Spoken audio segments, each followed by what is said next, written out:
What up, world and YouTube? It's your boy John, and we're back with another episode of the Just No BS podcast. As always, I'm joined by my boys, Dev. Gal, for usual. and this is going to be our year in review. Because obviously, this is going to be the end of the year for us. We're actually going to go on a little bit of a hiatus into the new year, between Christmas and whatnot, and any other holidays that you may enjoy. It's pretty much a good time to, take a break, go on a hiatus, and just let the craziness and hecticness of the holidays pass us by. So, as I mentioned it, we're just going to go ahead, do a little year in review, wrap things up, and have a good time. So that being said, I gotta say, Cal, you called it last week. Them incels were inselling. Going crazy. I had to block a couple people this week, honestly, on Twitter. It gets bad, and I have to do like a purge every now and again because like my For You page will be like, oh, well, you liked, I don't know, somebody like Mighty Keith. You might like this other person, and it'll be some like full-blown Nazi incel guy who just so happens to play video games and talk about video games as well. I'm like, bro, don't give me this. I don't like this. Like, You know what's dumb about that too is you can't control your, like, especially on Twitter, which is why I don't use mine anymore. I haven't used mine in years, but ever since Musk took over, you can't really control your algorithm space. Like, even if you block someone, if they have enough of a red pill, red leaning, Musk like influence, it just gets served to people anyway. So yeah. Going into the new year, I might check out Blue Sky. I hear people are moving between that and Threads. Might have to start checking them out, see what it looks like out there. Because I can't keep up with any of my like overseas manga info no more. Like, without having to look at some red pillar talk about some nonsense. I downloaded it. I haven't set it up yet. I'm not good with social media at all. So like, I haven't updated my picture in like 10 years, something like that. Like all my old stuff is up there. I'm like, yeah, y'all can do this rap race stuff. I'm just here for the content. All I want is the information to pass by, and that's it. Exactly. So what do you feel? How do you feel about some of the Game Award stuff, Devin? So I want to be mad about. Go ahead. I will say real quick that we were all wrong about Game of the Year, but Yeah. Go ahead. Like, I want to be mad about the winner, but I can't because every time I look at stuff about the game, I'm like, oh, hey, this is actually a really legit game. You know what? It deserves it. I'm not gonna lie. I'm not gonna lie. I hadn't looked into Astrobot like much at all. I'm pretty sure I mentioned it last week, but I might actually have to pick that game up like next year once I finish Metaphor ReFantagio. I might have to pick that up and give it a run. I love me a good platformer, so like, it's honestly a little surprising there. I'm like, okay, sure. I gotta give it to you. I'm not gonna lie, I saw that they had an Ape Escape level. I was like, oh, y'all might have sold me. Y'all might have sold me. That was a classic growing up, man. It was like one of the 3 games I had. Yeah, it was one of the 3 games I owned on my little PlayStation. So I feel you. But of course, with Game Awards, there come game announcements, and like Cal said last week, the incels come out to play because, God forbid, there's a female in the game, let alone a lead female. And they announced 2 games with lead females this year, or coming out soon. Like, first of all, who doesn't like Tati Gabrielle? Like, come on, that girl is fine. Y'all ever watch Sabrina? I'm just saying, half the time, like, every time they thought I was about to get bored, she'd pop up on the screen, like, okay, things are gonna get interesting again. Okay. It's like, and suddenly. Yeah, my main thing is, you oftentimes, if you're familiar with these spaces or you operate parallel to them or intersect with them at any point in time on social media, because this stuff primarily exists online. Like, there are not a lot of people out in the real world like this. Are there angry white men who don't like people in the real world? Yes, they are, but they are not as loud or as vocal as they once were whatsoever. But my thing is, seeing them cry and complain about not only women be lead characters, but people of color in general be lead characters. And they spout things like the great erasure or replacement theory, or they're trying to take America from us, almost as if being a minority in America gets you treated differently. Wonder what that's about. But it's not about being replaced or anything else like that. Y'all just don't have to be the centerpiece of every story told in every medium all the time. Period. You're going to have Facts. to adjust. You guys spent decades saying, well, if you don't like this coming from us and you don't like white characters or white male leads, why don't you make your own? And people were like, okay, bet. And they started doing it. And now you're mad at it. Shut the fuck up and play the game, bro. Like, You know, play the and game. what's crazy is when you use their own logic against them, it makes no sense. That's the part. Because like you said, we decided to make our own stuff. They're like, oh, now we're crying because everybody's black or everyone's a woman. It's like, y'all told us to make our own stuff. Here we are. Like, but what was crazy to me is that you mentioned it, the whole great erasure, blah, blah, blah. If being a minority is, such a not a bad thing, then why do y'all care? Exactly. If that was the truth to begin with, like, then being a minority wouldn't be an issue. So, like, pot, kettle, black, like, Yeah. I can't. And you talked about representation real quick, Devin. We were talking about representation, us just wanting to be represented accurately when we were in these films, when we were in these games, when we were in these animes. You don't have to draw us with exaggerated, weird minstrel-like features. Just get a regular black person, bro. But now that representation has been flipped a little bit, not in you guys' favor so much, now it's an issue. Where are the men? No. Stop crying. The DEI, right? This is what happens. This is what happens. What's so crazy is any type of media comes out like that, then it's immediately labeled as woke. Exactly. Like, that is the term that immediately gets slapped on it before they look at anything that was talked about in that game, that movie, that TV show, what have you. It's, oh, hey, you have a female lead character? Nope, it's woke. Oh, you have a black lead character? Nope. It's racially charged and everything, clearly. You don't know anything else about it. Come on. Facts. And so clearly there's a problem, but it's not with the show, it's with the people complaining about it. yeah, and again, it's crazy because, like, I mean, still look at, I don't know, 85-90% of the games that have come out this year. I mean, we had a couple games featured non-white people. Like, we don't. The whole point is that white ain't supposed to be the default. It doesn't have to be. Like, take a chill pill. Y'all had, I don't know, the beginning of the video game industry till now. Can we just, like, let us have our 1 to 2 things that we like and care about? And, like, the whole thing is dumb. And I still hate the fact that these white people stole the word woke from us. And then destroyed. That's why I brought it up. Yeah. I am so tired of this. Y'all don't know what woke means. No. But, per usual. But again, that's really my main gripe, because it's like, you're not, and again, people that I don't watch anymore, I'm not going to say the people that I don't like here, but there are a bunch of YouTubers that I used to watch because, again, COVID was a weird time. You kind of stumbled into weird channel recommendations if you were on there long enough. And there were certain people that I would keep watching them for a while. And after a little bit, I would realize that their main critiques about things would be talking about wokeness or whatever the case may be. And just, oh, this is woke for the sake of being woke, or what's the other thing? Things adjusted for a modern audience. Those are dog whistles to me. And I know exactly what you're saying when you say that. And it's not even judging a property off of its own merit, strictly off of its own merit. You're leading with this, and this like fogs your lens, and then you proceed to then go and search out confirmation bias within it to see, oh, this is bad because woke, and on top of that, it's all this other stuff. It's like, no, that's not it. Go in and look at the story for what the story is, how it's trying to tell itself, and things like that.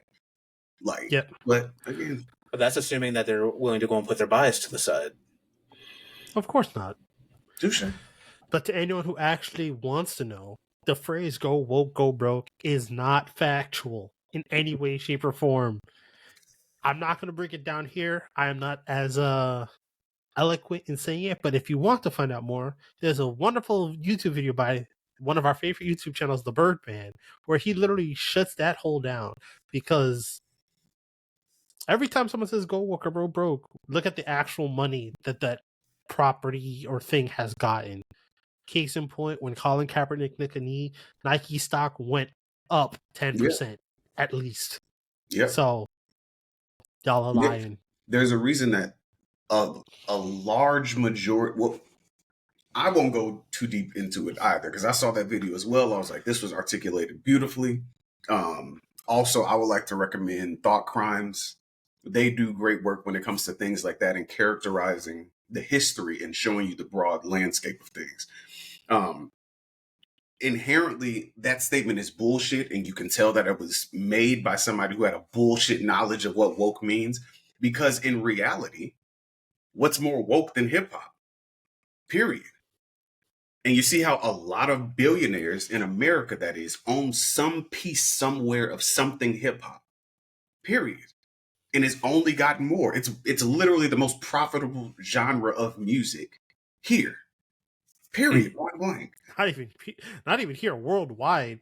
Yeah, I like to focus here because I like to speak to the silent minority, the angry angry vocal minority, rather, because it's like, in all actuality, who's been dominating these numbers when it comes to that? You see what I'm saying? You have a few pop stars who can do things and move the needle, obviously, the Taylor Swifts of the world, so on and so forth. But when you look across the landscape, not only talking about how much money is made, but just cultural impact and how that moves the needle. Why the hell are Japanese people and Koreans getting cornrows, Jason? Like, what? Why? I will not speak on that. I don't know the culture of that. I'm not touching that because I don't know. But locks as well, and they're not just getting the regular. They're getting the. You know what type of locks they're getting. I will say, I know there are a lot of black barbershops in Japan. That's all I'm going to say on that. I do not know the culture of that, and I will not misspeak on cultures I do not know. That's like fair. I would hope people would do it in reverse. Y'all don't know black culture, don't talk about it. But so be it. Aesthetically, I'm not saying all of Japan whatsoever, but you see it a lot on like socials, whether it's watching like creatives from over there. Like they come with a lot of them come with the aesthetics, with the locks, with the tats, throwing up gang signs. We're not saying y'all ain't got gangs. Throwing up the gang signs, you see what I'm saying? Flashing guns at the camera, doing all this weird stuff. It's like, y'all don't do this type of stuff. Stop. Culturally, y'all don't do this type of stuff. But again, that's there. Look at London. Look at the better part of Europe. You got the Great Britons, the France, like all of that. That's still hip hop permeating into that culture some way, somehow. So it's like I feel like that's disingenuous. And I know y'all aren't gonna get better. I would just like to call y'all idiots on a public platform.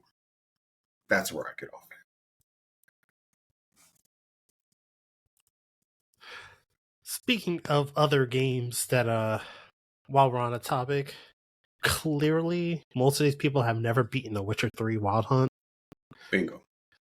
Or read The Witcher or know anything about the actual story of The Witcher, because clearly the whole why are we replacing the main character with a female? Y'all didn't read and or beat the game or whatever. I beat the game real quick. I'm not going to say The Witcher's my favorite series. It's just not my thing. But I beat Witcher 3, and I can tell you that man retired. So the fact of the matter is that he retired and left it to his daughter, and now she's the main character of the fourth one. You know, the next one in the series. Yep. Y'all don't know what you're talking about. And they literally let you play as her through certain parts in the game. Because I played a good chunk of it. I didn't beat it because I'm more of like an explorer. I ignore the main quest in a lot of games. That's just me. It's more linear of a game. Yeah, like it was a massive buffet of just great game. Period. And then they would let you play as her, and it was kind of like, oh, she's dope in her own way. Like, It wasn't as heavy as Girl at all, like a heavy swinging. Like she was much more smoother and agile. But it was like, this is dope. Why do you think they would do that? Like this is the natural progression of things. It doesn't make sense. Yeah, like, and the whole point is, even if that wasn't the actual story, there shouldn't need to be an excuse.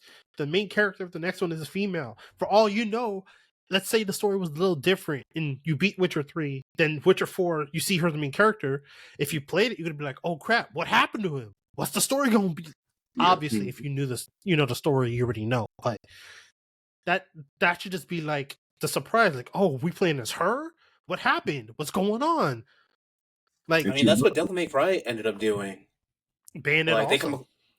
they just completely swapped out, and they're like, okay, well, what's going on? I need to know more. Tell me more. And they sold us on it. So Yeah. And the main complaints that you typically see with these types of things, like the Captain Marvel, Wonder Woman, even though I think Wonder Woman is the recent Wonder Womans have been terrible.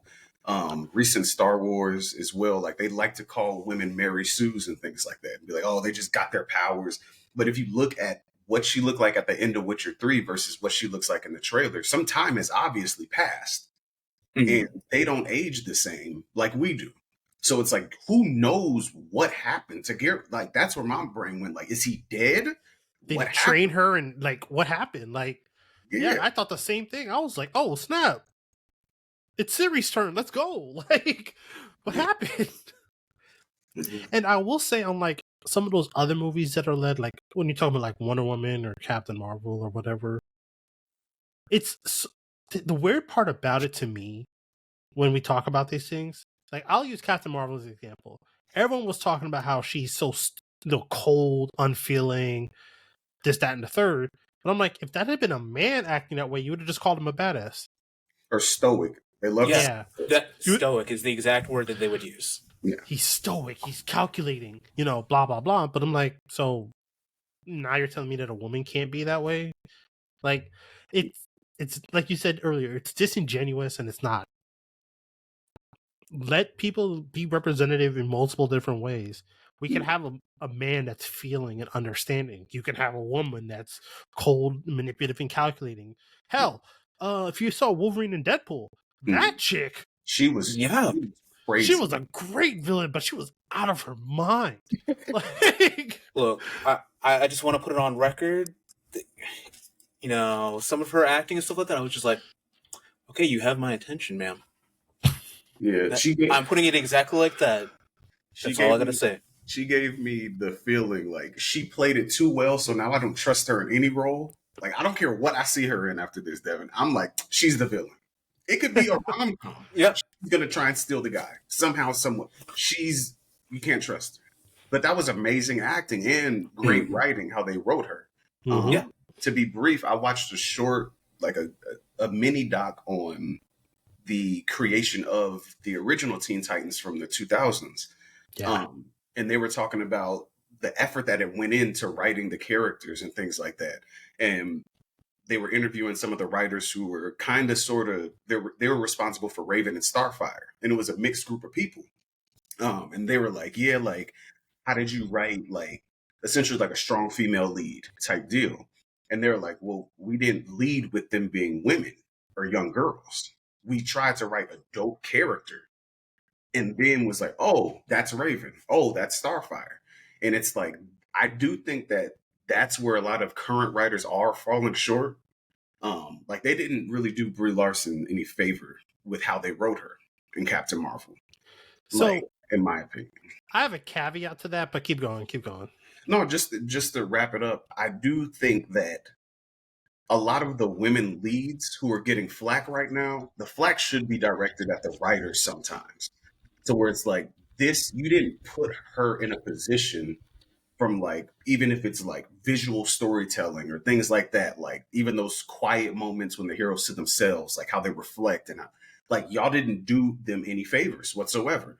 You see what I'm saying? I feel like we got great writing, like character writing from an Iron Man, from a Captain America. Obviously Thor went through a disgusting learning arc about being selfless. and learning what it comes with being like a leader and things like that. They wrote Loki. You see what I'm saying? Like, people that they didn't write well, I didn't like Ultron. They didn't write him well to me. It was a very forgettable performance from a very unforgettable actor. But it's like, that's a writing thing. That's not necessarily acting, or fully on the actor, I should say. So, like I said, I had a caveat for the Captain Marvel. I have not seen the Marvels, so this could be completely different. So I'm not going to include that movie. But the first one, Captain Marvel, I didn't have the same problem with it as everyone else. Now, it is. I didn't actually. My thing is, I try not to let outside things color my view of a movie when it first comes out. So, like, I didn't know anything about the whole Brie Larson talking crap about people before the movie. I just wanted to go see the movie. Purposely, I stay off the internet for movies I want to go see or things I want to do for that very reason. I have to put that caveat, that disclaimer here before I say what I say. So when I saw Captain Marvel, I had no problem with her acting or the way that movie progressed, because we see from the intro that she is literally, I mean, especially if you saw the whole movie, you could tell that she was almost brainwashed by the Kree to acting in an unfeeling manner. So she, for most of the movie, is unfeeling. It's not till she meets the black woman again that it's like, hey, you know, you are human. You're supposed to keep rising. Now, I will say they didn't stick the landing very well on the, get back up kind of motif they had for the movie. I will say that was kind of relatively basic. Like, it wasn't very, like, strong or, I won't use well written, but they just didn't stick the landing very well. So that part, I'm like, okay, yeah, y'all could have did that part better. But overall, I was just like, it's not as bad as people are making it out to be. Now, of course, Brie Larson didn't do them any favors by trying to make this a rah-rah woman movie, especially since Wonder Woman and other movies had come out before with that same motif already. But, like, sometimes it's okay to be like, look, we just wanted to write a movie where the woman is powerful in her own right. She doesn't have to rely on anybody, so to speak. Yeah. All right, cool. Yeah. But, like, she kind of took it a step too far and kind of making it like this, almost like this man, like, she told the line on this whole man bashing thing. It's just like, okay, you did that on purpose. I see why people are pissed at you. Yeah. And take a chill pill. I think that where that line comes as well with what you just said is we got to find a word to call the incel red pill weirdo guys. We got to find an encompassing term to where it fits all three of them in there. I'm gonna work on that. By the time we come back from holiday break, I'm gonna have a term. Hold me to 25. Yeah. All right, we'll have a term for you folks. So my thing is, oftentimes those individuals, they see the powerful woman and then immediately look to see how they treat the male lead next to them. So for instance, I saw like a lot of reviews online to where they were talking about like, oh, like Nick Fury is this badass super spy guy and you guys made him soft and like kind of not knowing what's going on, blah, blah, blah. And it's like, well, we know Nick Fury like at the start of Iron Man series. That's when he had been in there for years at that point. He had been in there. He dealt with this already. Yeah, it was 20 years in. You don't think your first couple of months on the job is going to look different from 20 years from now? Like, yes, he's going to be hardened. He may have lost people that he cared about, had to cut people off. Other people switch shots. So, yeah, you get a little bit more hardened. You get paranoid. Like, that's the natural progression. He's not an interplanetary super soldier, essentially, like she is, who is trained to not be emotional. A lot of this stuff was new to him. So, yeah, he's going to look a little like, I don't really know, like how Agent Coulson looked very early on. Like they were kind of like that when they both, around that time type deal, if you compare it. So it's like, I don't like that to where that's the narrative. Like you can't have a strong woman lead and then just have a guy existing in his own right. Like they take that as since she's strong, he's weak. It's like, that's not necessary. Especially since... Good. Real quick, especially since in Captain Marvel, you still see inklings of the Nick Fury we saw in Iron Man 1. Like that man he's like, all right, I'm gonna have this plan. You know, I'm gonna do this backup. He tricks the Kree guy into being like, "Yeah, I know you Kree because you don't know what I'm talking." Like, you see those little sides of like, all right, he's getting to that guy we know. It's the Spider-Man effect where it's like, especially I'm talking about the video game Spider-Man.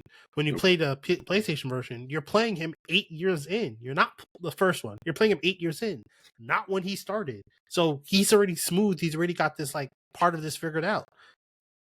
But then when you go to Spider-Man 2, when you do the little flashback to when he was younger, you can clearly see when he didn't have things a little more figured out. So it's like, it's such a dumb, it's lack of literacy.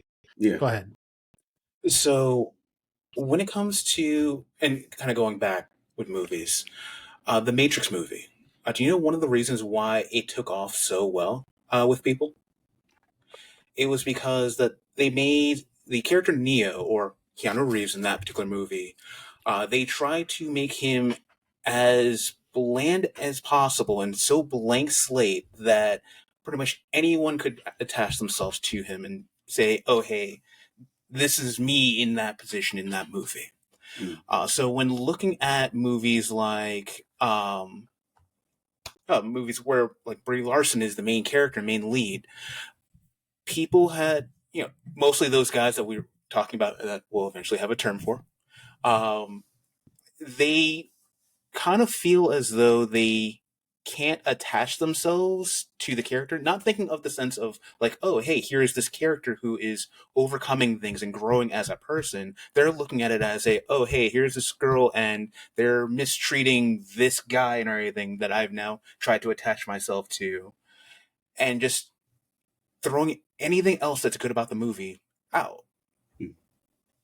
So I find that while, yes, I kind of get the idea that you may not immediately attach yourself, just like, we might not necessarily attach ourselves to Captain America, right off the bat, but we can at least have an understanding of the character, and that's the part that's missing.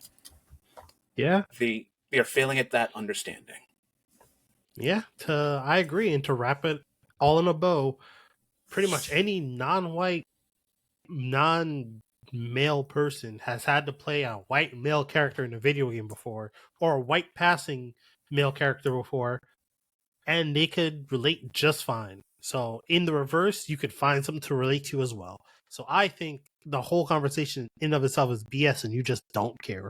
That's literally what it is. Because the amount of characters, white characters that I've had to play to and relate to are probably longer than the list of games some people have played in general. So it's like, you'll get over it. Exactly. Yeah. You will get over it. And on that note, what do you think about some of the game announcements they dropped next year? I'm personally real interested in Split Fiction, by the creators of It Makes Two. I have yet to play It Makes Two, but it's been on my list, me and my girl's list for a while now, and just picked it up on Steam on the last sale, and I gotta say, a lot of co-op fun. I miss couch co-op games, so that looks like it's going to be a good time. I beat it with my lady. Oh, go ahead, Devin. No, go ahead. Did we lose Devin? Oh, okay. There he is. There he is. So no, I beat it with my lady probably like a little bit after it came out. Because again, we love couch co-ops, period. We've played the majority of the Borderlands series together. So like if you got it, we're buying it, period, point blank. It Takes Two is amazing, like from a storytelling aspect, like, and it literally takes two. If your partner, your significant other, whoever you're playing with is ass, y'all are gonna have some tough talks. you're gonna be going through it a little bit. So looking forward to that. What Jazo said, Split Fiction. We beat the Divinity 1, and I can't remember if we beat Divinity 2 or if we're stuck at that last major fight. So excited for this. This looks to, again, be another couch co-op as well. And then finally, obviously, new Borderlands, because of what I just said. I'm looking forward to it, and y'all have to redeem yourselves after this movie that you just put out that we're going to talk about later. Because Lord have mercy. But yeah, that's pretty much me. Oh, and South of Midnight. I'm sorry. South of Midnight. South of Midnight looks amazing. So, a friend of mine, sent me the video and everything for Borderlands 4, so I'm actually kind of excited for that. And then another one that I wasn't actually expecting, Double Dragon Revive. Yeah, new Double Dragon for this generation. Yep. I'm pretty Mm-hmm. hyped for that. Me and my brother beat a crap ton of Double Dragon games together, so yeah, that should be cool. As long as they keep it couch co-op, that is part of the fun. Yes. That's going to be the key piece. But I'm definitely looking forward to it, so we'll see how it goes. What also kind of threw me for a loop is that the guys who did Sifu made a soccer game that looks like that car racing soccer game, Rocket League. Mm-hmm. Yeah, they made a Sifu version of Soccer League, and That's the worst, it does the trailer looked pretty dope. So I'm not gonna lie, that looks like it's gonna be a good bit of fun. Also, I know you're gonna groan, Cal, but the creators of Overcooked are back. These guys are back. Yep, there it is. It's not a cooking game though. They made some other game, but yeah, it looks like they're back with another game. Yeah. And we didn't get any other information for games like Monster Hunter Wilds or anything like that. But you know what? Mm-hmm. I'm okay with it. I got enough information to know I'm getting that game regardless. So we had some good stuff at the Video Game Awards. Funny enough, one thing that I'm still waiting to go and hear more about is RXKO. Okay. So basically the League of Legends fighting game. That actually looks really good from the stuff that they've shown for it. You don't even have to necessarily be into League of Legends, so on and so forth. Just using those characters in that style for that fighting game, like, you know what? I might pick that up. Before we segue into our main section, I will say fighting games had a pretty good run this year. Now that I think about it, between Tekken 8, Dragon Ball Sparking Zero. Heck, Sparking Zero just dropped their first big patch to balance the game. I want to say it was a week ago, right around the Video Game Awards. So, they're doing some strong stuff too, trying to, start implementing more balances for the community. Before you transition, let me know, Jason, because I have a prediction. Oh, I think 2025 is going to be the year where they're going to do something in gaming that they haven't done before, that they do in specifically music, to where it's a thing like how everybody saw at the end of everybody's trailer was 2025. No date, no nothing, just 2025. I have a strong feeling, bro. They're going to start doing these phantom drops like Beyonce and Kendrick and people like that, to where everybody's like, I'm ready for this game. When is it coming? And they're just like 2025.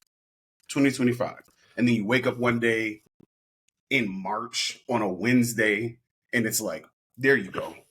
And then if they did, do you know how badass that would be? I know the stockholders are going to be pissed, but that would be, oh my God, if it just popped, the link to download just popped up in your Steam, or a notification came to your phone from your PS5 or your Xbox, I don't know, Split Fiction just dropped. And it's like, wait, what? I think this is the year to do it. So I will agree that would be cool. I slightly have to burst your bubble just a smidge a bit, just a tiny bit. There was a game that did it during the pandemic. So I know this isn't necessarily your type of circle, but Yu-Gi-Oh! Master Duel did that during the pandemic. It was literally, they shadow dropped the shit out of that game because they had been talking about it was in development. We're finally gonna have a Yu-Gi-Oh! Client anyone can use, blah blah blah. Then literally mid-pandemic, I want to say it was mid 2020. People were just like, "Yo, they dropped it." I was like, "Wait, what?" Literally, it was just on Steam, PlayStation, Xbox. They just dropped the game. They didn't tell nobody. There was no ad. There was no announcement. It was just boom, there it is. Because I didn't even know about it until you told me about it. Yeah, literally, I found out because my Twitter, which I don't use no more, was like, "Yo, Master Duel." It's like, what? And I booted up my PlayStation, and there it was. So, I mean, I will say it is harder for games to do that if they have a physical release. Yeah. Yeah. But digital games, yeah, they could shadow drop. They could shadow drop some heat if they know what they're doing. Yeah, that's all I literally would want. I would love to like, because I feel like that does a weird thing to me, just my ADHD brain, when you're like, oh, it's coming out here. And then we're all older gentlemen. We've lived through like them getting close to a release date and then be like JK next year. And it's like, that's PTSD for me. Like getting shell shocked 3.5, 6 months out from the date. And it's like, no, we need it 2026. Like I would just like I would like some reparations, damn it. I would like get surprised by some good news every now and again. That's See, I would like something not necessarily like day of drop, but like maybe 2 weeks beforehand. They just go radio silent up until that 2 week period, and then do the drop. That way, everyone can still kind of have that hype. You have enough time to, grab some money, make sure you go and get the game, because I swear, if a game comes out on, the week that is not like my pay week, I'm like, no, why did you do that? We are older. You could have told exactly. Like I've got other responsibilities. But you see, but I do like the idea. But you see how that would make so much more money, because if you aren't in your pay week, your first thing is, I'm going to go watch somebody else play it though. Now Twitch starts making more money because a person who typically wouldn't watch a live streamer live, you see what I'm saying? This is good for the economy. Cal for president. Cal for president. Again, I'm right there with you. You got my vote. But you know what? The thing is, I was talking to be right back. Yeah, I was talking to a distributor as part of my job once, a previous job, and game companies have, it's like laws and crap, but game companies have to notify like your GameStops, your Walmarts, whatever, of the official release date, because they have to be prepared for the SKUs and inventory numbers and all that. Gosh. So again, with physical media, that's not so easy. But like, if Among Us is like, yo, Among Us 2 weeks, okay, people can go crazy on that. So while we wait for Dev to come back, you know what? We'll just go ahead and transition, because I know you're gonna have a good time with this one, Cal. So our main 3-body breakdown of the episode is essentially just gonna be, like I said before, our year in review. So we started off the year with some heat. In January, we had the Cat Williams, Shannon Sharp interview, and that was 2 hours of just him letting us know people are going to get exposed. Yeah. And that man is sitting back looking like a prophet, because he was right. Yeah. Yeah. I mean, we have the obvious ones of getting exposed, Diddy, the YSL thing, YMW Melly, all that crap. But yeah, I mean, just starting the year on the Cat Williams interview, man, what do you think? Like, because that was outrageous. Yeah, I mean, it is the most viewed interview on YouTube in the history of YouTube. Like that in and of itself was crazy. Number one, because I was just curious. I started looking into it. And it was like, no, this is the highest viewed interview on YouTube. Period. And we're not talking about you guys like when certain people break up interviews and then, well, if you piece it all together, this is like, no, a one sit down, roll camera, go interview.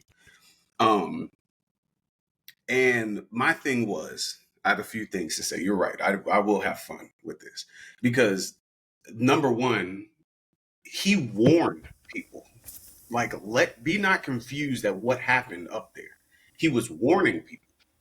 And instead of people like taking it seriously and preparing for the emotional blowback that may happen as a result of you finding out some of your favorite people are weirdos, they laughed. They're like, oh, he's a comedian. This is funny. Ha ha ha ha. And then the dominoes started falling. And people were like, wait, what's going on? Who did XYZ to who trafficked who? Yeah, he warned y'all. There was literally rumblings of these things last year. In 2023, we're talking specifically in media, all forms of media, TV, movies, music, like essentially old American media. There were rumblings about it. They're like, hey, y'all saw what they did to Bill Cosby. Y'all saw what they did to R. Kelly. Get ready. Some people are going to fall. That's going to break your heart. Mm-hmm. And people thought he was playing. I mean, the fact that we start off the year with Cat Williams cracking in a joking manner, where he said, "When Diddy invites you to party, you got to tell him no." Yeah. And now we're finding out about Diddy parties towards the end of the year. I'm like, this man was out here making himself look like a genius. Yeah, like this man could see the future. Like, he was on something. He was trying to do that quote from the Avengers movie where Captain America says to Tony, you're just a plate of armor. You take that off. What are you, billionaire, playboy, philanthropist? Like, Diddy has been for 30 years trying to be the billionaire, playboy, philanthropist. No, I've had family who were in the industry, period and point blank. Family members who still hover around that space still. And early on, they're like, hey, Diddy's a sick nigga. Like, early, when I gained sentience as a kid and was like being around hip hop and inundated into hip hop around like 6, 7, 8, 9 type deal. And I was like, oh yeah, this is cool. And then around that time, I'm looking into Biggie's passing, because Biggie had just passed when I was a kid. And they're like, yeah, Diddy's a weirdo. Just hearing that, period. My good part of my family's from South Side of Chicago. So they were we knew R. Kelly stories for years. For years, they're like, yeah, R. Kelly's weird. And it's just like something that you hear. Like, but again, this wasn't really a surprise. Like, I'm not that deep into astrology whatsoever. I kind of know enough to like be like, oh, okay, cool. Kind of peep the signs and move around. But like, being in like this age of Aquarius, like this age of knowing, like people finding out things and things changing, like this is just a sign of what's to come, period. Like you're seeing these Hollywood pillars fall. They were clipping people with the Me Too movement. Like, you should have known then, like, yeah, they're coming after y'all. They're clipping off billion-dollar entities, just knocking them down. Epstein's, all them, like knocking them down. You didn't think they would come for you, bucko? Like, this is what's happening. This is showing like what used to work in this new world that people are actively trying to transition to, be it good, be it better or worse. Those types of things will not be tolerated. Period, point blank. So again, we'll talk about it. We'll talk about it later on as well. But like, even in the biggest ongoing event that happened this year with the beef between Kendrick and Drake, like even in that, this man is like, hey, you like young girls. And that's like the through line throughout the year. And it's like, why do all y'all like young girls? Some of y'all have more money than God. You can literally pay a woman to act like that if you want. If that's really your thing. If that's what you're into. That's what you can pay. That's consensual. But like, you're out here putting drugs in baby oil. You're putting drugs in baby oil, my guy. Yeah, of course, to legally protect ourselves, the accusations are wild. Allegedly. Again, we are just 3 black dudes. We are not rich. We don't got that kind of money. But allegedly, these are the accusations, and it ain't looking good. It's not. And the fact that your behavior, along with, that YNW Millie guy, constantly acting a fool while you're in jail, while you're being recorded, ain't helping how you look. It doesn't make any sense. Stop using other people's PIN numbers. Stop trying to witness intimidate people. They are recording. Your ass is in jail, sir. Be on your best behavior and make yourself look good. But it's too, Jay, so even if he was a model citizen while in there, it's still 30 years of nasty work. Like, I agree. But if you at least weren't doing that stuff in jail, you would be able to at least make yourself look good where you could fight your case. But the fact is, they're piling up all this extra stuff that has nothing to do with your case, and it just makes you look worse.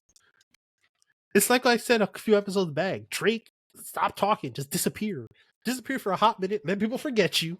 And when you come back, you can make yourself look better. You make it look like you took your L and you moved on with life instead of all this other stuff. But And I to, and mean, to that, I will say this quote that I saw when we were setting up pissed me off as well. Um, because speaking of the old guard not being able to stay around anymore, um, for those who aren't hip hop nerds like myself, like hip hop happened first in New York, period, point blank. They had a chokehold on it, stranglehold on it, period. And then it started popping up in other markets and things like that, obviously. But initially, the people who were getting it first and getting it off the ground first were the New Yorkers, period, point blank. It was a block by block, borough by borough type deal. the Bronx, baby. And then obviously the stars who came from the generation after that were primarily from New York. Then they started popping up from other areas. But one of the people who popped up in the like roughly in the 90s, in the 2000s was Fat Joe. And I see that he had an interview where he was on Math Hoffa, who's a battle rapper, his podcast, My Expert Opinion. He essentially said he woke up, I'll quote him directly. I woke up in 2024 feeling like, God damn it, it's been a horrible year. I was just having a heated discussion with my people about essentially the Papoose and Rihanna situation. And he said, this might be the worst year ever in hip hop history type shit. This is bad. Um, and he goes on to say, all our legends, all our mentors are getting scrutinized. This is the worst time to be a celebrity in the history of mankind. I'm not sure you guys want to be celebrities. He goes on to say, I got friends who are filthy rich that want to be popping and want to be a celebrity. I don't think they want everybody in their shit like that. The shit crazy out here. This is nuts. The effing world done changed on me. It's effing nuts out here. You can't make this up. Let's just get to the brass tacks. If you were in New York being a hip hop performer at a certain point in time, you were around pedophiles. You were. You knew them. Some of them were your peoples. Some of them were your mans. Some of them were your managers. Period, point blank. My thing is, when it comes to the changing of the guard and it comes to like moving on in history, just transition peacefully and go out with dignity. Don't do stupid stuff like that. Because when it boils down to it, what are they going to do now? You were around P. Diddy, Mr. Joe. They're going to look into you. That's why earlier this year, he disavowed all his drug dealing lyrics and essentially called it theater. You can't make this up. You literally can't make this up. Like, just go with dignity, bro. You know, I think if 2024 has taught, this is for me from the outside looking in, for most celebrities, if 2024 has hopefully taught anyone anything, is that, you know what? Being famous and having money does not absolve me from being a trash person. That's what I hope they learn. Be good and be with God, and just, again, get your money, go be somewhere quiet and do your job when your job needs to be done. Like, let's not stand on ceremony, Mr. Wayne. Let's just, let's just be chill as people and stop being utterly ridiculous. Yeah, I agree. And I think that's why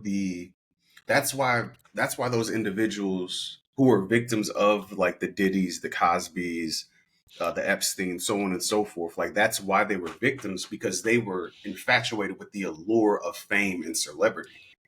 Which, again, if you're poor, nobody's shaming you for being poor, but oftentimes your mind state is survival.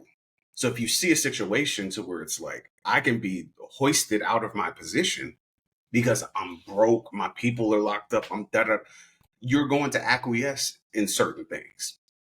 And that's maybe not the best time to go into the industry when you're desperate, because you will be exploited, whether that be monetarily, whether that's physically, mentally, emotionally, whatever. You will be exploited. These people are trained hunters. Period. And I don't mean hunter like my anime Hunter x Hunter. They are hunters. Like, ironically enough, speaking of people that are trained and hunting, I'm so glad Fresh and Fit got canceled this year, bro. I was getting tired of them. Because they were like one of the cornerstones of the red pill weirdo people that, once again, we'll have a term for next year. Yep. But like, I was tired of them, bro. Because it's like, one, y'all just give men a bad name in general. Like, you know what? That's one of the things that came out of that this year was the whole which would you fight man versus bear thing. That was this year, and the number of women that would say I'd fight the bear, that in and of itself should have told y'all something. Yeah. Like, that's like me coming up to you, Devin, and being like, "Yo, would you rather fight a woman or a leopard?" Like, I'm what? Common sense would dictate I'll fight the person that is,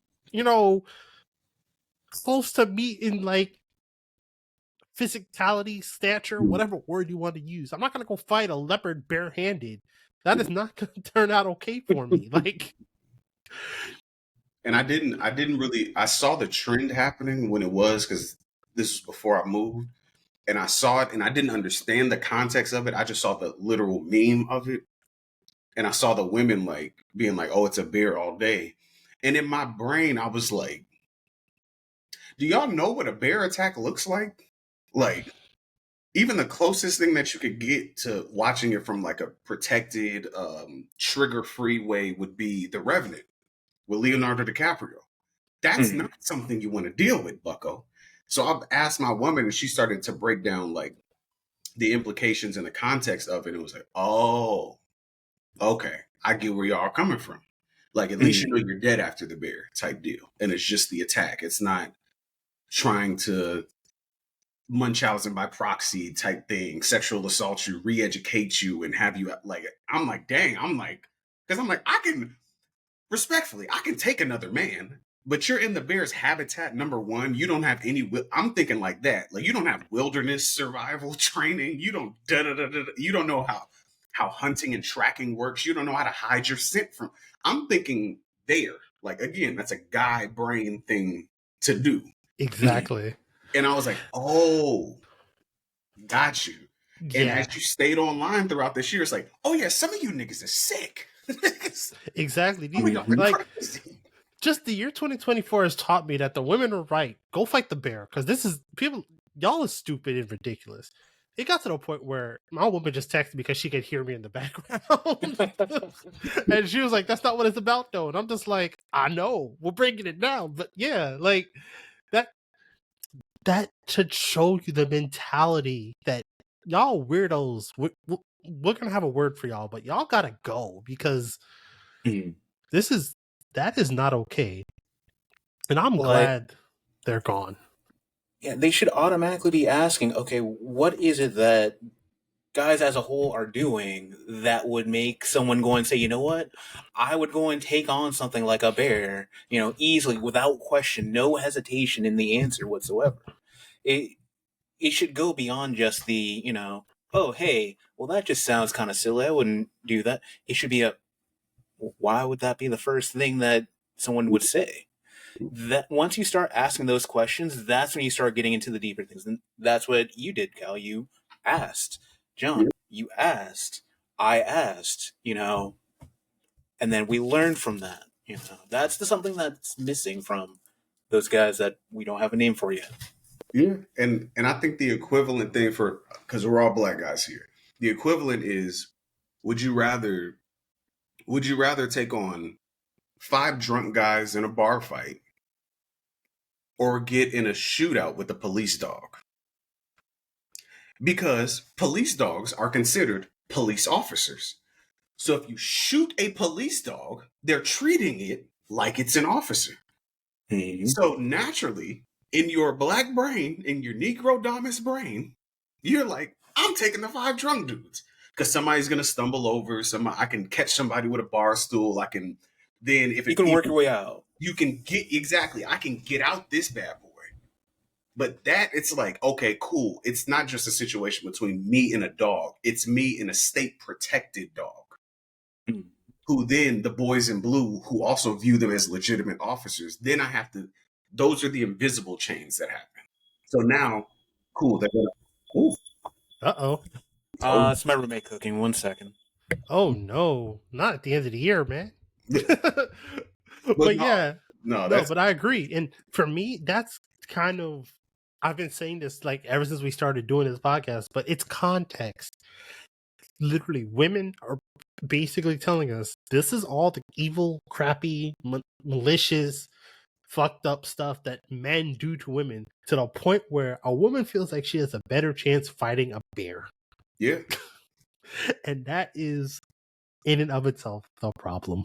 Yeah.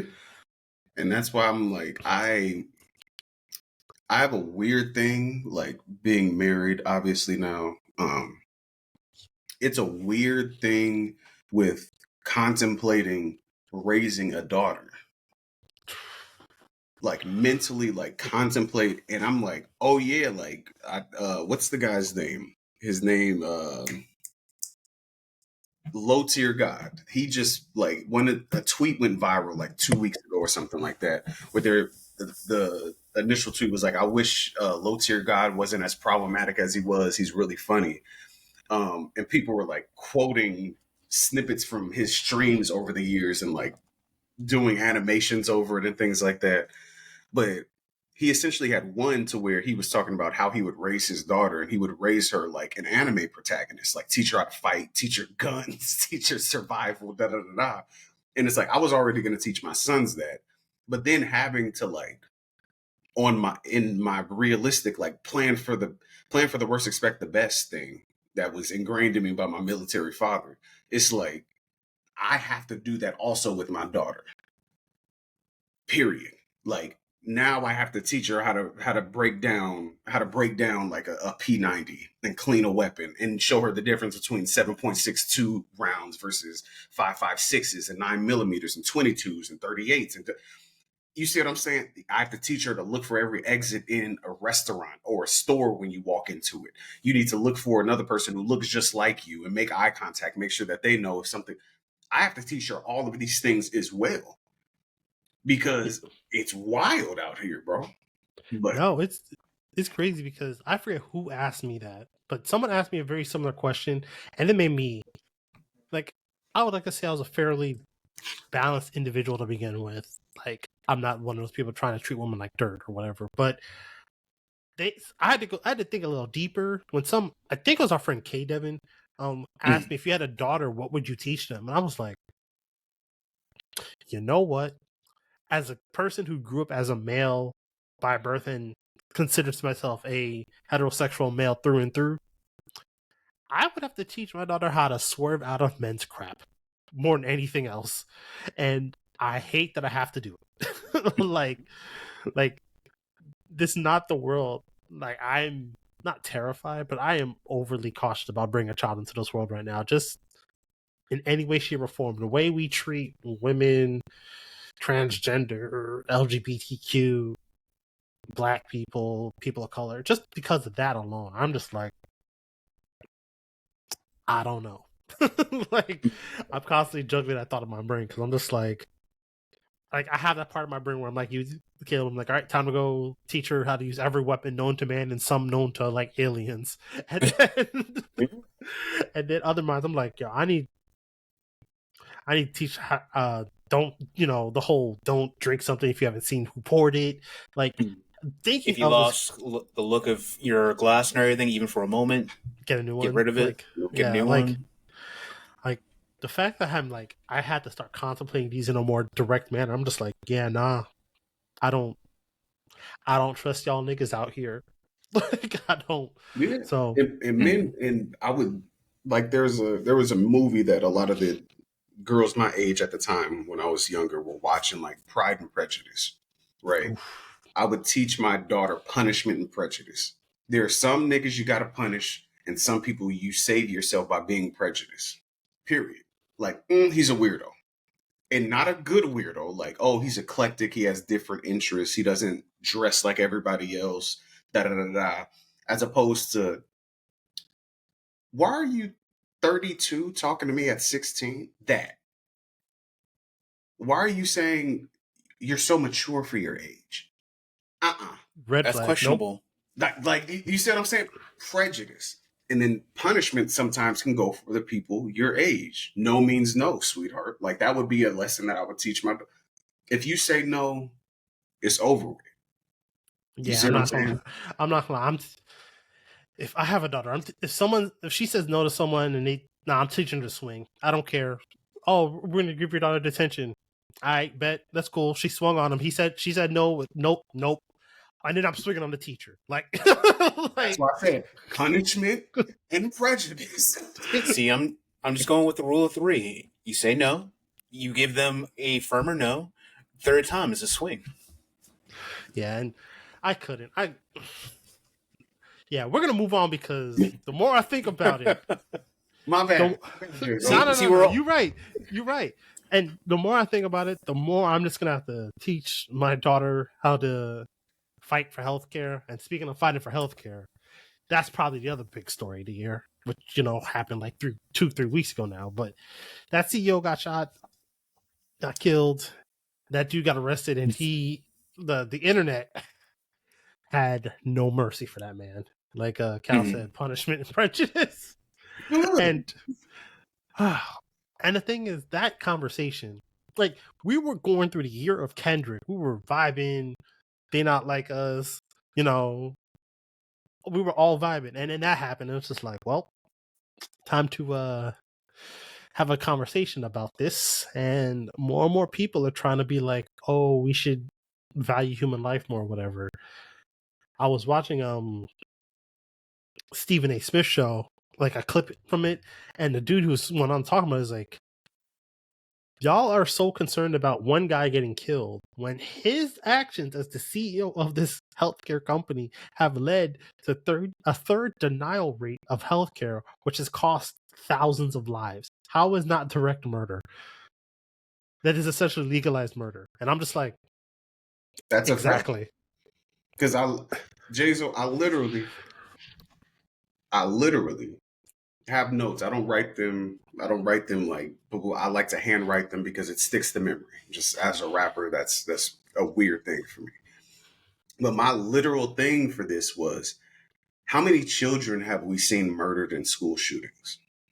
Too many. How many unarmed people, regardless of race, have we seen become victims of the police? Too many. How many people have we lost to the medical system on the doctor side? Malpractice, malfeasance, misdiagnosis. And nothing on a grandstanding level has changed to accommodate for that and hold those individuals accountable. Even within our lifetime, within 30 years, I'm not even 30 anymore, but within 30 years, nothing of grandstanding has happened to where it's like, no, because of this XYZ. Too many. If anything, it's gotten worse. Yeah, it's gotten worse. I will say. Hold on. No, real quick. Go ahead, I will say, scratch out malpractice out of that one. That's a little bit more nuanced than we probably have time for, because, again, I've actually worked a little bit in this field, so okay, we'll table that for a future discussion. We will, and along with that, because my thing is literally you learning certain things that they learn in the medical field is based off of older research that was done by older doctors of the quote unquote old world. So like before the turn of the century type deal and everything else like that.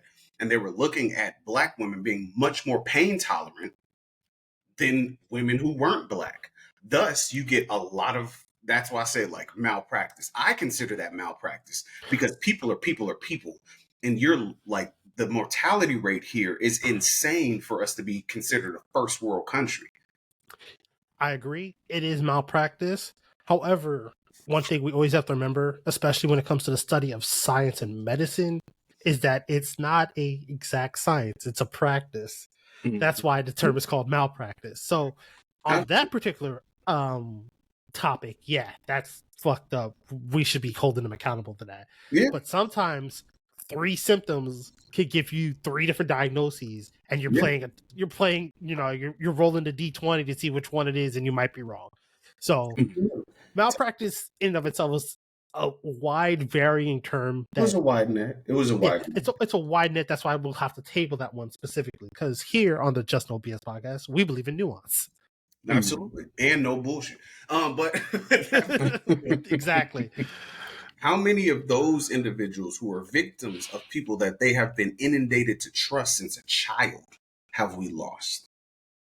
Too many. And y'all want me to shed a tear or even send thoughts and prayers to an individual who has contributed to thousands of deaths. Thousands of deaths. And he's not the only one. And this has been the year, I'll be honest, I will say this, I didn't put this there. This has been the year of people getting shot. Your elected president was attempted to get shot at twice. Mm-hmm. He didn't get hit by either one of them. Don't let the weird people on the right. If he got hit by a sniper rifle, he wouldn't have he would be Two-Faced. He'd be Harvey Dent. All of this is gone. But to stay on core, this is what happens. This is why people have been calling this state that we are currently in America, late stage capitalism. This is what happens. I'm a history lover. I love it. This is typically what happens. It gets down to a person being like, nah. And that's all you need, because one person being like, nah, has now emboldened another person to say, nah, which makes the next person be like, nah, because just this past week as well, there was a school shooting in Wisconsin. Mm-hmm. Yep. What's crazy about that is the unfortunate we have data tracking the norms of school shootings in America. That statement of itself is a problem. But besides the point, this shooting ignored the norms. How many female shooters have we seen? I don't think we've ever had one that I Less can than recall anyway. 1%. It's less than 1%. That's kind of my point. Like, one, the fact that we have the data to track is terrible in and of itself. But secondly, when we start breaking the norms, that means there's a system problem. Like, that's like red flag number one, that something in the system is jacked up. So the iOS is outdated. Like, you gotta the system restart. Y'all forgot to restart your computer. Like, it's over with. And you see the situation, and this is why I say this with a heavy heart. I'm not saying this as a finger wag or I told you so. Expect more in light of the individual that you guys elected, because women will be actively losing rights under this tenure if he follows up even to a 10th of what he promised. Do you think these white women will take this thing quietly? The same people, y'all think that it's going to be comfortable. I'm used to growing up in the South. I'll tell you something about old Southern belles. When their husbands were mistreating them and things like that, they would kill them through poisoning, slowly and surely, through sodium intake. So they would just heavily salt their things. And over time, over the years, if you have an imbalance of salt intake, you would die of a heart attack. Just like L would do to people with, not L, Light would do to people in Death Note. You would just, it's a heart attack. Yeah. Completely normal. You made your bed. I wait and saunter in anticipation of you lying in it. and ironically enough, I will segue that to, again, 2024 has been one of the craziest years of politics for us, and what we've come to see with this situation kind of escalating to this manner is that we as a society, specifically here in America, because I can't talk about any other society, we have been pretty much re-emphasizing our own beliefs with no discernment or just filled with misinformation. And 2024 has just been a highlight of that this year. The sheer fact that majority of people that voted for this current president coming in did not know what a tariff was. That was mind-blowing to me. Didn't know what a tariff was. People were, the top 3 Google results were, what are tariffs? Can I change my vote? And did President Biden drop out? These are the top 3 Google results after the election. Yep. And not one of the top 3, but one of the top search things is ACA the same as Obamacare? Yes, bitch. Yep. Yes, bitch. It's been around for how long? Exactly. Like, this is the kind of stuff like 2024, like, again, Cat Williams was joking around, but he was basically saying truth would come to power this year, and Lord have mercy, it looks like it's going to, because I just read an article today that Canada is already preemptively prepared for America's tariffs. They are basically locking down travel. Like, there might be travel bans for Americans going to Canada this year, for these next coming years because of this. And they're threatening to turn off their energy supply as well, that they supply to America. Yeah. And this, there are several businesses that have already said that they are anticipating the increases in their products already, just simply because they know how it works. So they've already announced that they're going to be raising their prices, and he's not even officially in office yet. What's crazy is, again, I still was never able to verify if that one thing I was going around on like Facebook and Instagram or sure, where that one lady was like, my husband's not getting a Christmas bonus because the company told them we had to spend that money on pre-buying supplies just in case these tariffs went through. Like, again, I'll have not been able to confirm the validity of that, but just the fact that that had to be a thing that went around just shows that people did not act in their actual self-interest, and then in return they had no discernment of what they were actually voting for. Like, of course, you had those wild nuts that believed every word he says. Okay, put y'all in a different bucket. We're not talking to y'all. The people that thought, hey, he's a good businessman, he can fix our economy, blah blah, this, that, and the third. That's not how the economy works at all. No. But I've seen variations of that. I think it was a guy on TikTok, where he was essentially talking about how he had a neighbor who was like super into the individual elected, had the sign out in the front yard, all the Nelia, all that stuff. And he lost his job as well because they needed to prepare for not only that, but prepare to downsize the company. And he was one of the higher ranking individuals in a warehouse position. And he ran into the individual's wife at the supermarket. It was essentially just paying her like, hey, what's going on, as he grabbed his stuff. And she was extremely offended. And I was, in my brain, it does not make sense how you can see someone who looks like you, who has certain things on their jacket, look at somebody else who has the same things on their jacket, but they're of another race, and say, because you have this on your jacket, you're detestable. But if you look like me, that's cool. Why? Are you now humanizing felons? Now? Out of all times? Is this do you see what I'm saying? Like, is this the I don't know, the Square of Alexandria? Is this the ring forged in the, like, why? Why is it so different? It doesn't make sense to me. Because in theory, America's supposed to be a meritocracy. We're supposed to pull ourselves up by our bootstraps, right? So if your bootstraps are shit, you should go to where shitty bootstrap people go, right? But not this one. Okay. I just find it curious is all, Jazo. As you said earlier, when you apply their logic to them in the inverse, it doesn't make sense. But it's supposed to make sense for it to be as they present it. Okay. That's me. Take what you will from that. So the only thing that I feel that I want to add to all of that, you two both know what type of work I end up doing. I'm not going to go into any of the details here. Don't need anyone coming to my office, so on and so forth.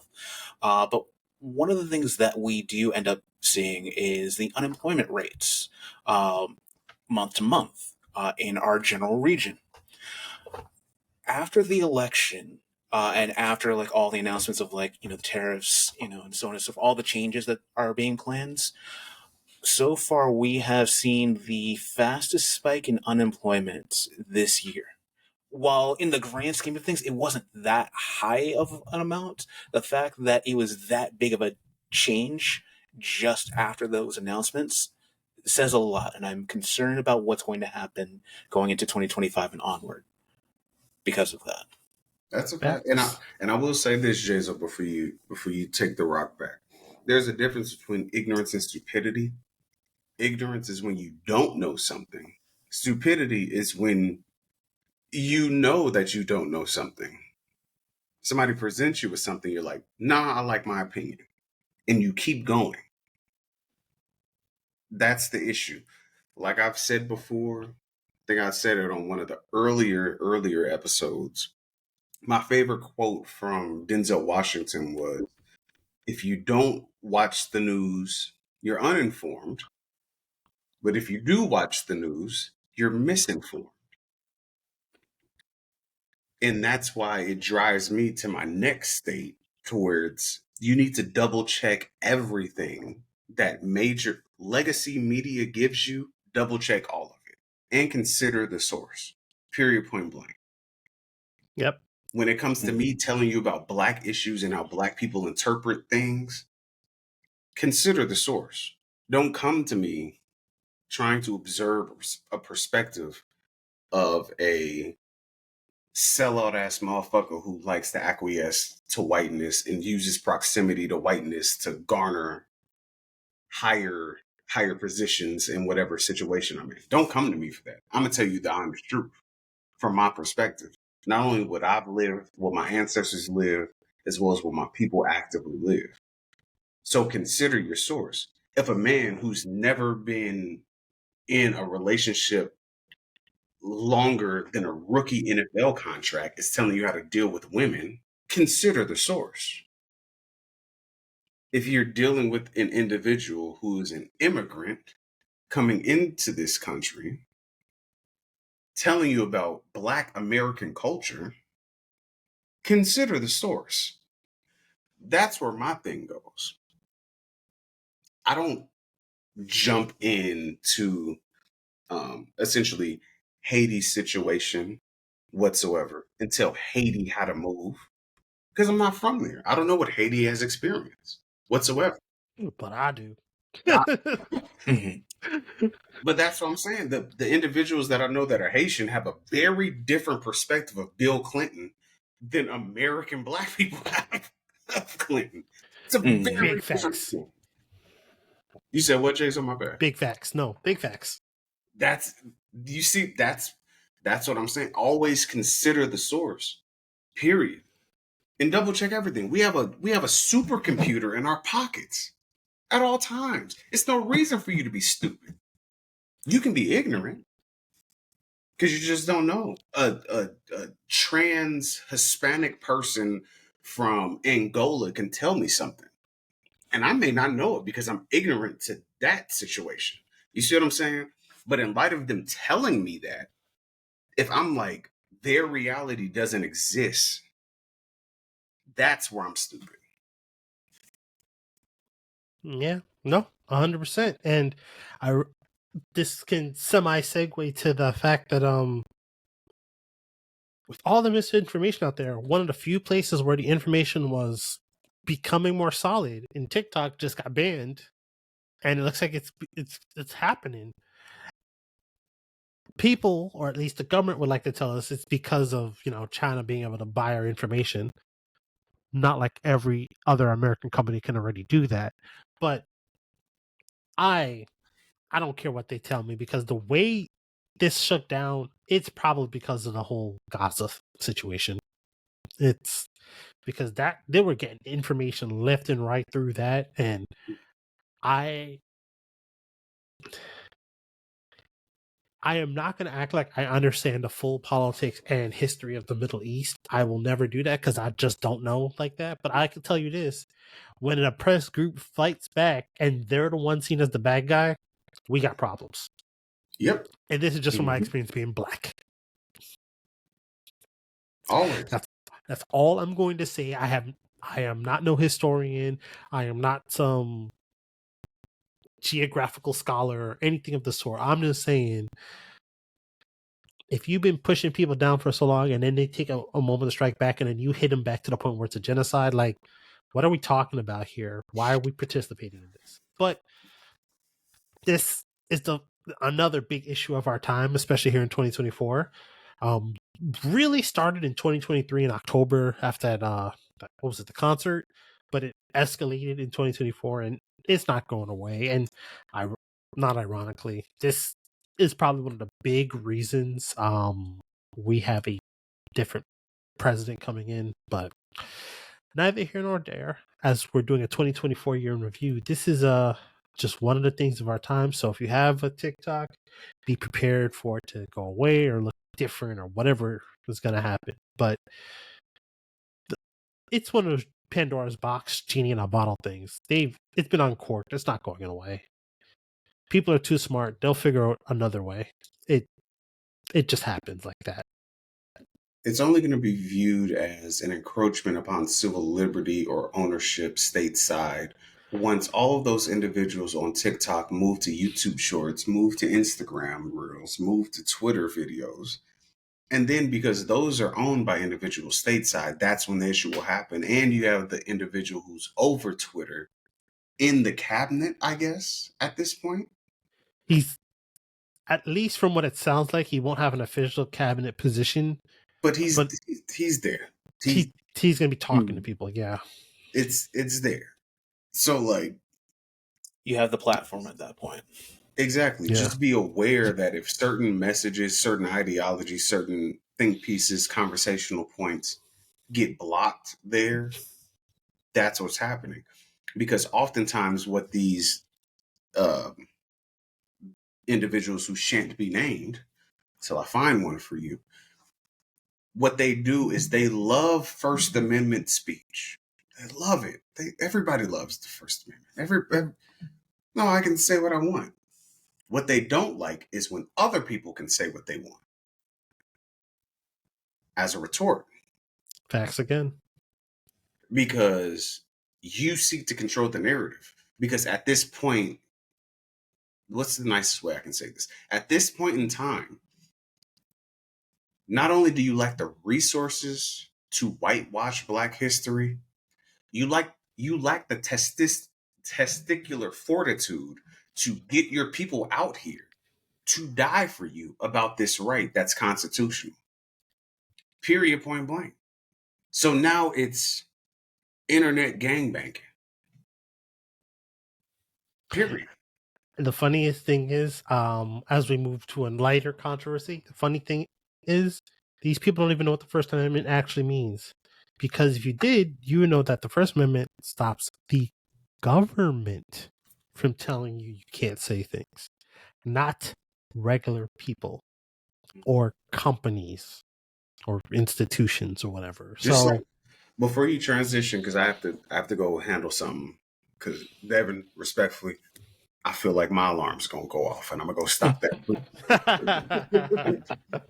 But you have an individual, because we didn't talk about the individual last week. You have Schultz, ironically enough, of Italian descent, who, in light of Kendrick saying a line that was directed at Black people that had splash damage towards white comedians, was like, "Oh, I'm going to make sweet love to Kendrick." No, we talked about it. We didn't talk about this part. He didn't like the blowback of the supporters of Kendrick being like, "Oh, well, if that's the game we're playing, when you have your live show, XYZ, XYZ, did you forget about the mother of your child? Name. Did you forget about your child? Name. You thought we forgot?" And then he gets Charlemagne and is like, "Yeah, they threatened to kill me, and they're talking about raping me and sexual assaulting me, and and I feel like it's crossed the line." Oh, no, sweetheart. You started it. Yeah. That's you crossed the line already. You can't. First Amendment does not mean immunity to consequences or repercussions. Somebody else can say something back to you. Yeah, and you go. That's the caucasity of it all. You crossed the line first, and then when someone hits you with the 2 piece and a biscuit, now you want to cry foul. All right, Get out of here. And you hit a fine point there. That's something that I always tell people. You have the freedom to say what you like, but you don't have the freedom from consequences. When someone hits with that sweet chin music, then what? Like, Oh, and last part before I step away for a second, the Luigi, the brother who, not brother, the individual, the individual. I'm sorry, I just put him down with the cause. Brother, you know what I'm saying? Luigi, shoot, we know Luigi, but nah, Luigi, um, they're having a hard time finding a jury, according to the prosecution, because there's too much empathy, and that's a direct quote. There's too much empathy towards him. I wonder why. And he has to, again, according to the Constitution, everything, jury of your peers, blah, blah, blah, whoop de whoop. So it can't be 12 billionaires on that. It has to be 12 working class people. I guarantee you, in both of y'all's life, as you've lived this far, you cannot find 12 people who were not shortchanged, mishandled, or essentially like thrown away by an insurance company or by a health company. You can't. You literally can't. So this is a loaded, bro. They're rolling a loaded die. You're not winning this. Yeah, and again, that's another port to the year. So we're gonna shift gears to another. Again, I'm gonna use lighter-hearted controversy, but it's still a kind of messed up thing in general. So I know you heard about the whole controversy with like blackwashing anime. I'm a heavy air quotes to my audio listeners. When I forget I forget it was a black artist, if it was a he or she. I apologize if I don't remember, but there was that whole controversy when an artist basically blackified Dandanon, where they made the main characters of Dandanon look like black people rather than just, standard anime characters. And that brought up this whole controversy of blackwashing, whitewashing, you know, this, that, and the third, to the point where the actual voice actors, I believe one of them is black, the American dub voice actors, I believe the male protagonist is a black guy, if I recall correctly. They supported it because they're like, yo, we're just drawing art. Yes. Why can't we have a character that we can imagine characters in 5 million other forms? Why can't we imagine them as a black person for once? Like, it's not a big deal. It's art. So, like, it's just another one of those things that happened this year, along with every, people who will not be named complaining about every other black part, or whether it's Assassin's Creed Shadows having a black main character, or them trying to attack Sweet Baby Inc. as a company for trying to include more diversity in video games, whatever. This, that, and the third. Just another slew of nonsense where it's like, yo, we just want something. We don't want the one Killmonger hairstyle. Can we, like, y'all had more hairstyles for black people back when we were making Tony Hawk Pro Skater games. Like, can we get a couple more? Like, I mean, y'all had the 90s where all black people just had to wear a fro. Like, y'all can't give us a fade in one direction, locks another way, the samurai locks. Like, give us something. Like, why is everybody gotta? And again, I don't hate the Killmonger. I'm just gonna call it the Killmonger because that's what everyone calls it now. But I don't hate the hairstyle. In fact, I like it. It looks pretty dope. But the fact that that's the default for every black person now, like, again, in the 90s, where it didn't matter what you were talking about, the black person either had the high top the high top cutoff or the freaking afro. So, like, no, we have more than like 4 default hairstyles, right? And then in the 2000s, we got cornrows. Oh, yeah, everyone had We cornrows. just got cornrows. I don't know. Like, oh, okay. Whatever. But yeah, like, my whole point is this year has also been another big year for like blackness and art. And like, yeah, we're black. We draw things that look like us. Like, what is the confusion in that? I don't get why it suddenly became an issue to do something like that, because this isn't the first time that we've had art where we've, changed it to the characters to look black before. Never the first time, and yet suddenly it's this popular anime that all of a sudden they're like, oh, hey, well, all of us are watching this now, and now suddenly this is a problem. I mean, how many times have we had a black Goku? Heck, we Mm-hmm. have pictures of Hugh and Riley from the Boondocks looking like Goku and Vegeta. That wasn't a big deal before. Mm-hmm. So what's the difference? What's the issue? Yeah. Like, it makes no sense. It's the same thing with like the whole cosplay thing where like Hinata isn't black. Hinata isn't black. Like, she gonna be black today. We have an insert from the future wifey. But yeah, like, so what? This in my opinion, this quietly ties back to well, if inherently being a minority wasn't a bad thing, what would be the issue? Big facts. Because we're also operating like in a post-COVID world, because it's been happening quietly since COVID happened, but people have ramped up their energies for book banning. Yeah, we didn't get to talk about that much. I know. That much this year, but yeah, you're right. Yeah, you saying that brought it back to my recollection, like especially because you're where you are. I'm from that area as well, and it's just very interesting seeing how fervent individuals are with arguing for book banning in the South. Period. And then you see the through line as to where it's like the book banning enthusiasts are still the same people very against critical race theory, who are Or critical also thinking. very Yeah. in support of keeping up Confederate people statues. And Go ahead. the crazy thing is, this is back to my beginning where I said if you use their own logic against them, it doesn't make sense. Yeah. With the way they want to do these book bannings, the Bible wouldn't be allowed. Just between, the incest, the murder, the genocide, stoning, the sexual assault, yes, I know. Between Sodom and Gomorrah and the whole book of Psalms, that shouldn't be in.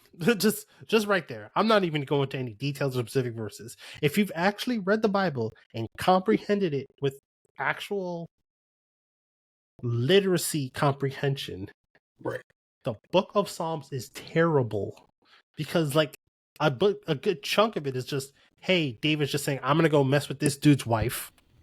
You can't stop me. And I'm gonna send him to the to the front lines to get killed so I can sleep with this man's wife.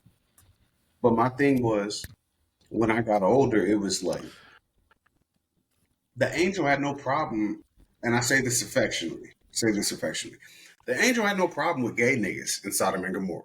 It was the dudes who were trying to rape the angel. Like, let's not be confused. I know that story gets conflated a lot because it's a city of wickedness. They involved in debauchery, blah, say, blah, whoop-de-whoop. The angel had no problem with gay people. It was the people banging on the door of the person who housed the angel saying, bring them outside so we can essay them. That's what it was. It was the issue of it was the issue of you being inhospitable, you being weird, you being sexually depraved, which ironically enough, when you look at the individual, without us getting into politics too much, when you look into the individuals in politics and in a religion who are staunchly against homosexuality, a lot of them have things fall out of their closet later on. Like that one dude who got, that also happened this year. That one dude who got what was it, the whole porn thing where they found all of his porn accounts. Like that.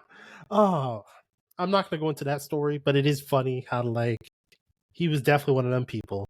And there was the guy from well, he wasn't necessarily like a Christian proselytizing individual or anything evangelical, but the individual at Cartoon Network who had like a couple of terabytes of CSM.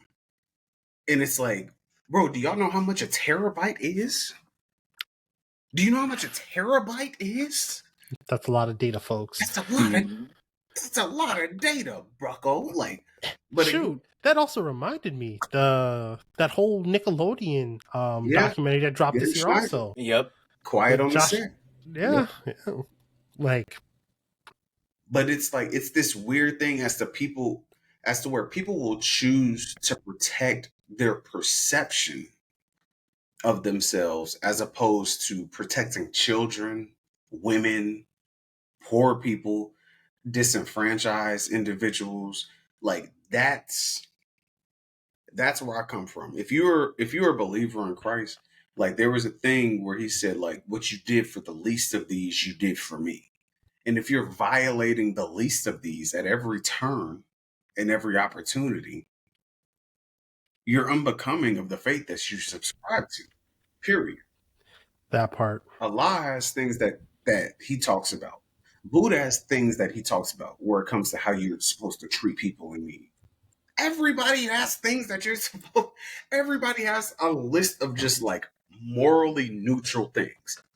Essentially, it's don't be a dick to people who are suffering more than you. And y'all fail in every religion every single time and expect us to mourn your death or respect you or care for your family where you're gone, when you're gone, or expect to go to someplace better. You made this place that you knew worse. Why do you think you would be elevated? Kissinger is looking up at us right now.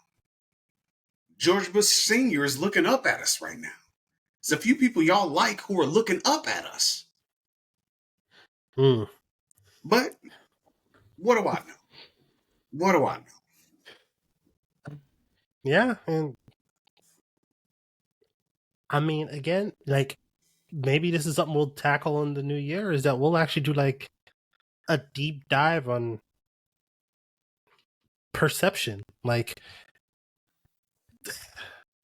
one of my favorite content creators, Kevin on Stage, says this all the time, and to this day, I think it still goes over too many people's heads. The root word of Christian, the IAN part in the Roman Greek Latin phrasing, like where it comes from, is to be like. So the fact that Christian literally means to be like Christ, and the majority of y'all are not like Christ, is a problem. This is because I am a Christian. To believe in it means to show grace, to try to be better, to just treat your neighbors neighborly. That's the point. Like it's one of his most famous like things he's ever said. Let he without sin cast the first stone. Like all of the 10 Commandments boil down to love thyself and to love thy neighbor. Like I could go on and on about this because unlike most people, I've actually read the Bible myself thoroughly twice. So like to see how people act and then try to be holier than thou, it's despicable. That's all there is to it. Like disingenuous. It's not only is it disingenuous, it's dangerous because that's the same way misinterpreting God gave us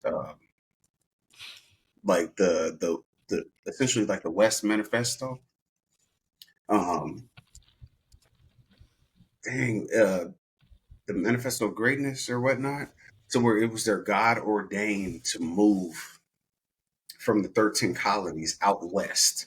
And then the damage that was caused. The Great Manifesto.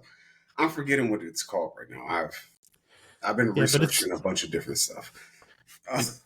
But I believe you're talking. I know. I think I remember what you're talking about. That's one of the things that essentially led to the Trail of Tears and the whole Western expansion. Yep. The manifest destiny. Manifest destiny. Thank you. That when you do that, now you're victimizing those in need, the hungry that need food, the naked that need clothing. And you're like, go over here. Like you're displacing them. That's rude. Not only is that, I'm treating y'all like children. That's evil. It's terrible. And then, in light of all this, y'all want us to turn a cheek towards that, but then sympathize with the elected vice president for his mom having drug issues, as if she's an individual that fell on hard times when she was somebody who was robbing a pharmacy and getting addicted to the pills that she was using. That's not the same thing.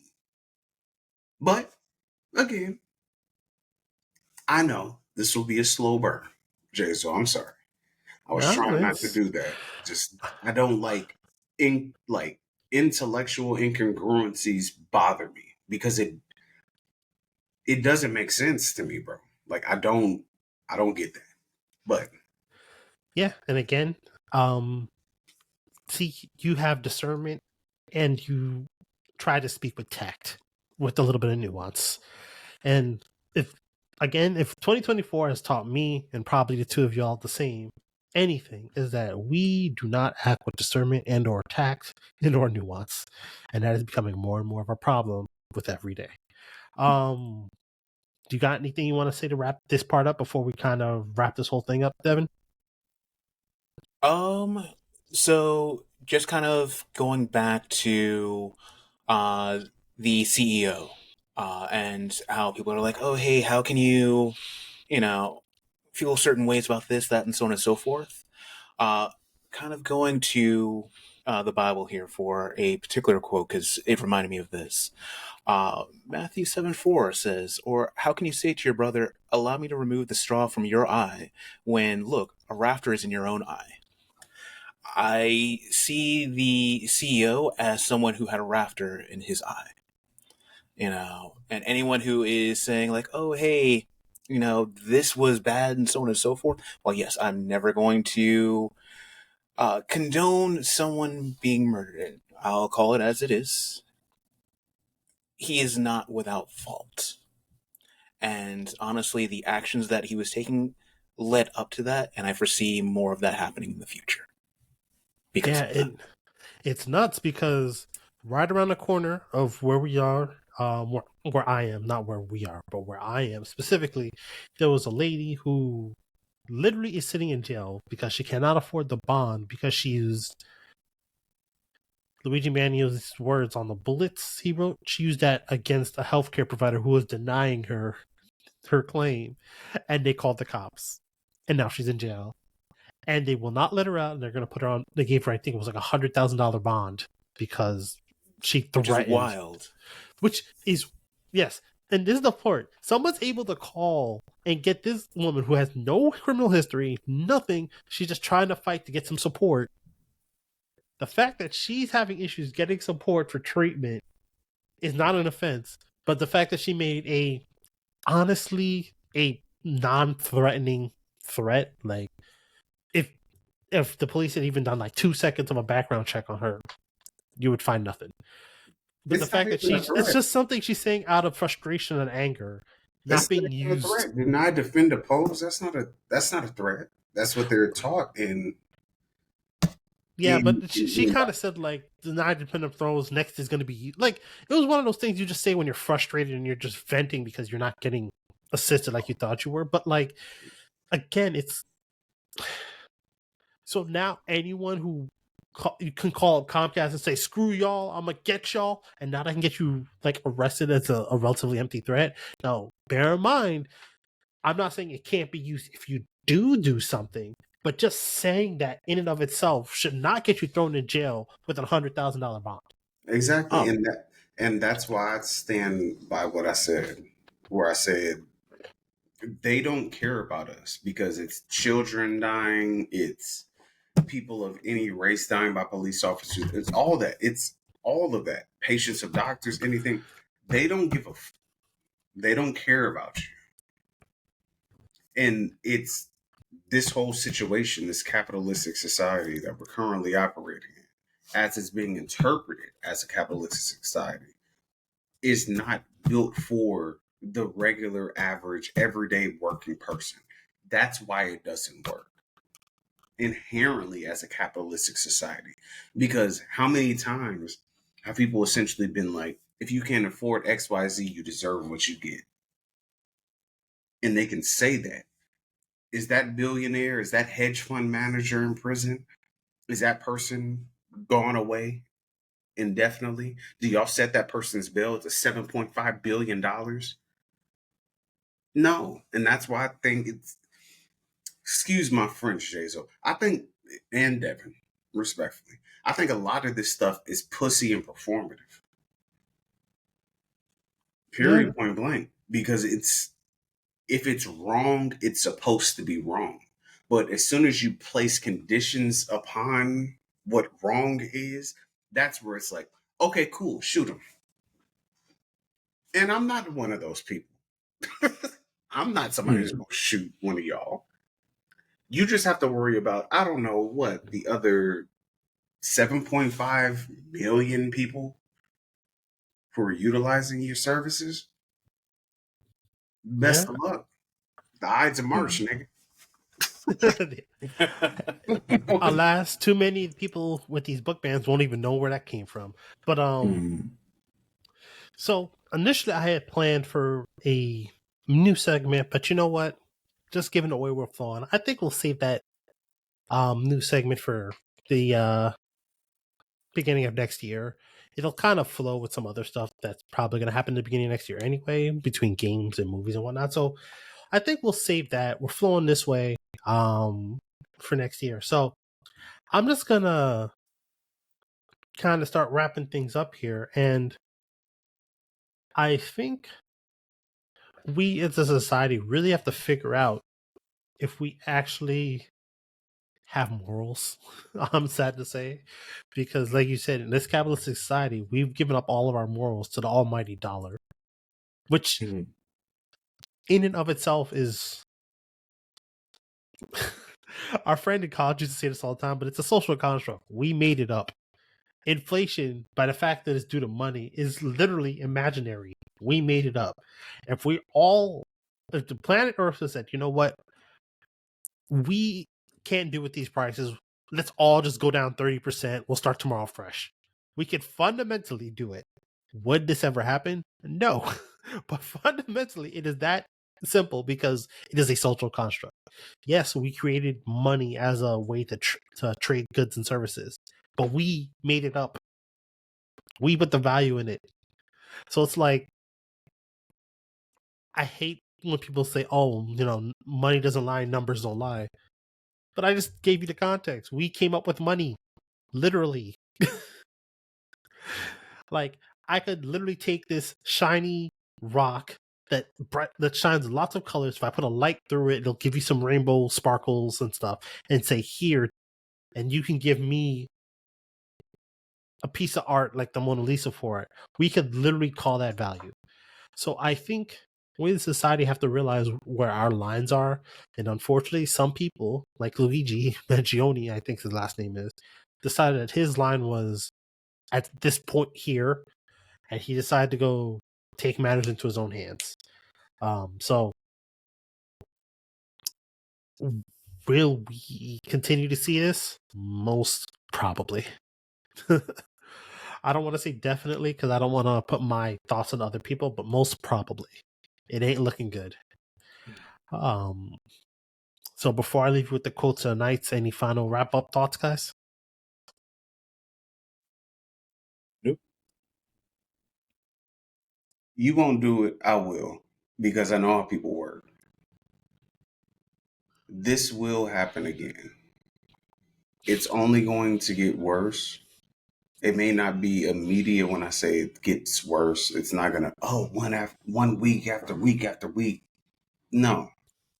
It's going to be a walk down. This is not me. I am not participating. I just study human nature and I study human patterns. Those individuals have wronged so many people for so long, and debt is consuming the average American roughly between a $5,000 to $35,000 situation. It can be anybody. I mean, I wish I could give you thoughts and prayers, but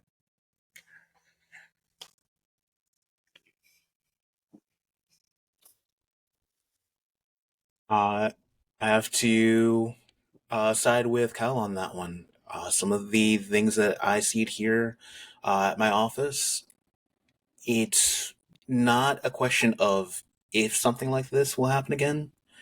It's a matter of when, really.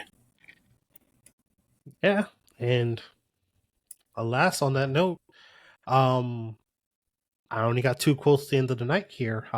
Ironically, the first one just kind of encapsulates the morose part of this, and it's those who cannot remember the past are condemned to repeat it.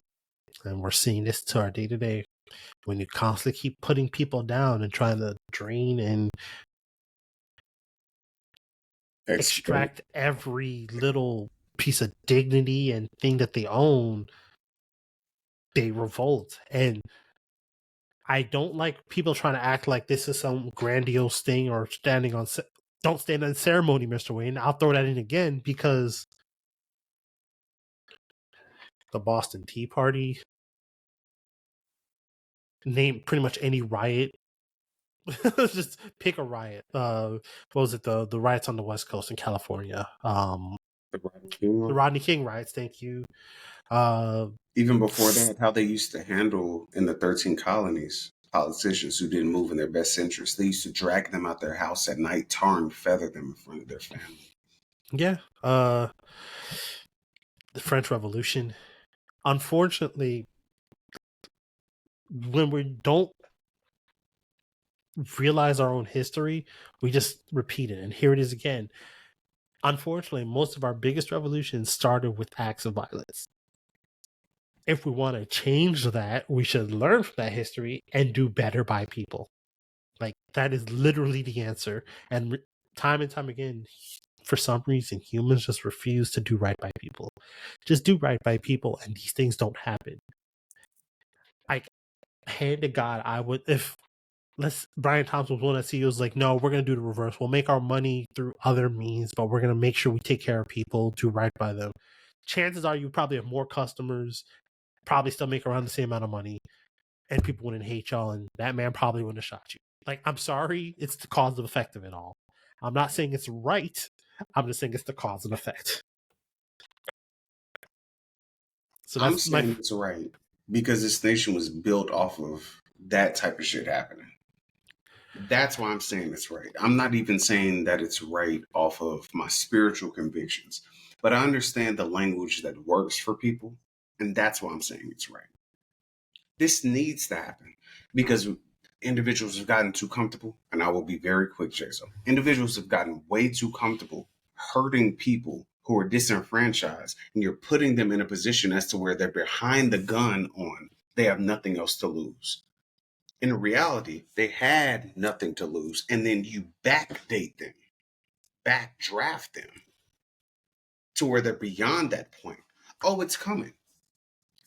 Motherfuckers just shot a supposed president-elect. So either that's a hoax or people are not going for that same stuff. There have been a lot of people that got shot this year who had very tumultuous and very contentious ideologies that rose up. And this person just so happened to die. All I'm saying is you reap what you sow, and so more to be. That's an extra quote. Reap what you sow. And to kind of wrap up the other side of our conversation, where we talk about the way we see people and how we are represented in our media, to the people that like to just talk and act like they're right about everything, I say put your ego aside and listen to this quote. Be curious, not judgmental. Ted Lasso, Something you can watch. It was a white man. On that note, I've been your boy John. This is Dev. Scout. Just be good people, man. Peace.